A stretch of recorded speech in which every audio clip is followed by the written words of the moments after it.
Hello people, I am Karan Mashru. Welcome to this video. So आज के video में हम डिस्कस करने वाले Codeforces around 825 division two का problem A, that is make A equal to B. Also, this 27th October 2022, Newton School is bringing India's premier coding contest where you have prizes worth 30,000 rupees. You will also get access to free coding courses and internships. So make sure you get registered for this contest. It is absolutely free by the link which is given there in the description. Start by understanding the question.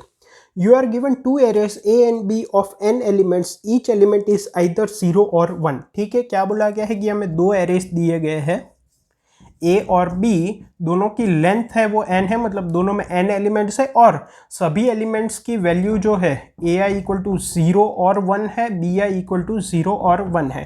सभी elements की value या तो 0 या तो 1 है.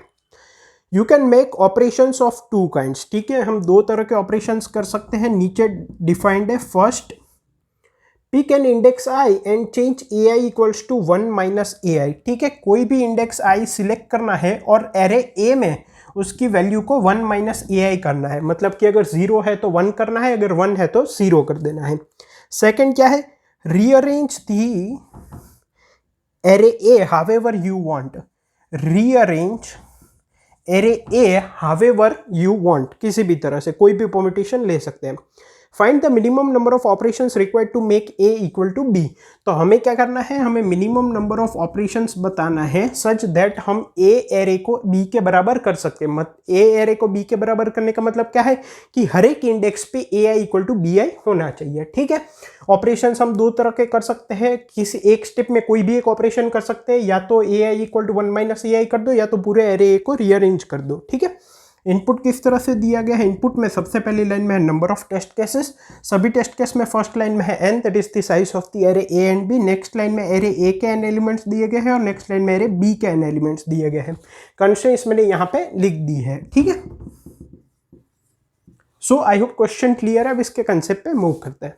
तो concept की बात करें तो हमें दो एरे ए और बी दिए गए हैं और उनको मिनिमम नंबर ऑफ ऑपरेशंस में इक्वल करना है. इक्वल करने का मतलब क्या है कि हर एक इंडेक्स पे ए और बी की वैल्यू सेम होनी चाहिए. ठीक है, अब इनको इक्वल करने के लिए हमें दो तरह के ऑपरेशन दिए गए हैं और हम एक स्टेप पे कोई भी एक ऑपरेशन कर सकते हैं.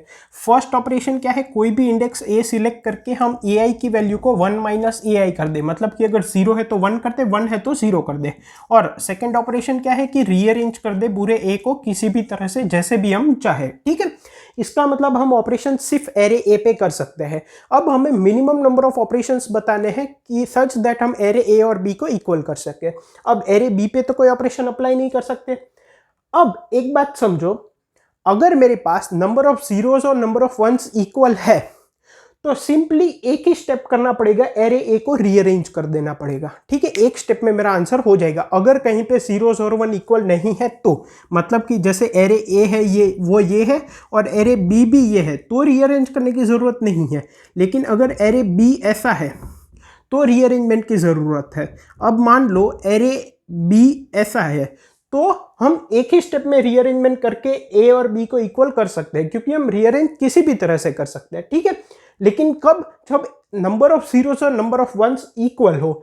अब एक और तरीका क्या हो सकता है कि इसको 1 कर दो, इसको 0 कर दो, इसको 0 कर दो और इसको 1 कर दो. मतलब कि 4 ऑपरेशंस फर्स्ट टाइप के करो, लेकिन उसमें 4 ऑपरेशंस लगेंगे. हमें मिनिमम नंबर ऑफ ऑपरेशंस चाहिए.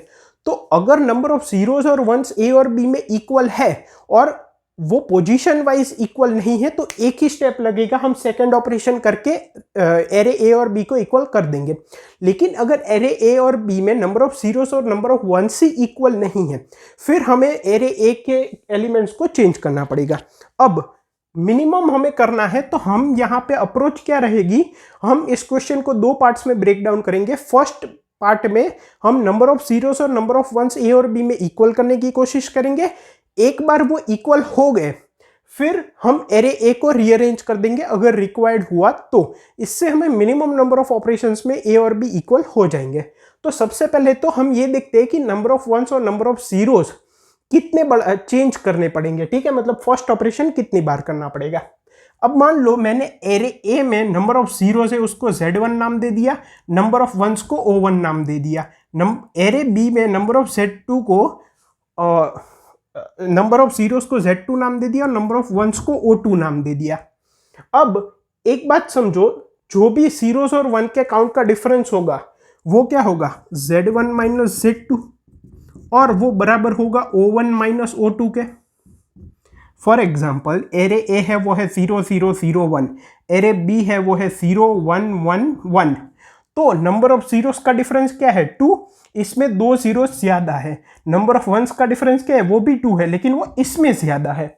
ठीक है, तो पहले तो कितने जीरोस को 1 में चेंज करना पड़ेगा या तो कितने वंस को जीरोस में चेंज करना पड़ेगा वो बाद में देखेंगे, लेकिन कितने फर्स्ट टाइप के ऑपरेशंस करने पड़ेंगे सच दैट एरे ए और बी में नंबर ऑफ जीरोस और नंबर ऑफ वंस इक्वल हो जाए Z1 minus Z2 absolute value. ठीक है, हम जैसे ही ये करेंगे ऑटोमेटिकली दोनों सेम ही होंगे, मतलब कि किसी में 0 की काउंट कम होगी वो बढ़ाएंगे तो 1 की काउंट ऑटोमेटिकली लेवल हो जाएगी। तो सबसे पहले तो हमारे आंसर वेरिएबल की वैल्यू ये हो जाएगी। अब हमारे पास नंबर ऑफ जीरोस और नंबर ऑफ वंस इक्वल हो गए। अब एरे ए को रीअरेंज करना पड़ेगा एक स्टेप में, लेकिन क्या वो रिक्वायर्ड है? क्या हम कुछ ऐसा सोच सकते हैं सच दैट ये रीअरेंजमेंट स्टेप की रिक्वायरमेंट ना हो? ये हम तभी कर सकते हैं जब ये वैल्यू जो है वो इंडेक्स वाइज एरे ए और बी के अनइक्वल एलिमेंट्स की वैल्यू के बराबर हो। मतलब कि 0 0 1 1 0 ये मान लो मेरा एरे ए है और मेरा एरे बी है वो है 0 0 0 0 0। तो ये जो दो 1 है यहाँ पे दो जीरोस है, तो यहाँ पे Z1 माइनस Z2 और O1 माइनस O2 की वैल्यू क्या हो जाएगी 2। ऑल्सो यहाँ पे नंबर ऑफ अनइक्वल एलिमेंट्स अगर हम इंडेक्स वाइज देखें, मतलब कि AI not equal to BI, तो ऐसे भी दो ही पोजीशन है, ये दो, ये और ये इक्वल है। इसका मतलब अगर मैं इनको 0 कर दूंगा तो रीअरेंजमेंट की रिक्वायरमेंट नहीं है। लेकिन अगर ऐसा होता कि यहाँ पे 1 है और यहाँ पे 1 है, ठीक है, और यहाँ पे भी 1 है, तो अब AI not equal to BI के 4 पोजीशन है, जबकि इन दोनों का जो डिफरेंस है वो अभी भी 2 ही है। तो अगर AI not equal to BI 4 position है और ये 2 है, तो उस केस में हमें फाइनली रीअरेंजमेंट करना पड़ेगा। मतलब कि इसको 0 कर दिया, इसको 0 कर दिया, अब रीअरेंजमेंट करना पड़ेगा, इस 1 को यहाँ पे लाना पड़ेगा और इस 0 को यहाँ पे लाना पड़ेगा। सो हमारा अप्रोच क्या रहेगा, पहले Z1 Z2 O1 O2 count कर लो, इन दोनों का डिफरेंस को आंसर में स्टोर कर लो। अब AI not equal to BI वाली पोजीशंस कैलकुलेट कर लो S में। If S is equals to answer, मतलब कि ये जो डिफरेंस है और number of indexes where AI not equal to BI है, तो हम सिंपली आंसर को प्रिंट कर देंगे एल्स आंसर प्लस 1 क्यों? क्योंकि हमें एंड में रीअरेंजमेंट करना पड़ेगा, इससे हमें मिनिमम स्टेप्स मिल जाएंगे। आई होप आपको क्वेश्चन कंसेप्ट दोनों क्लियर है। इसका इंप्लीमेंटेशन मैंने कमेंट्स में प्रोवाइड किया है। Thank you.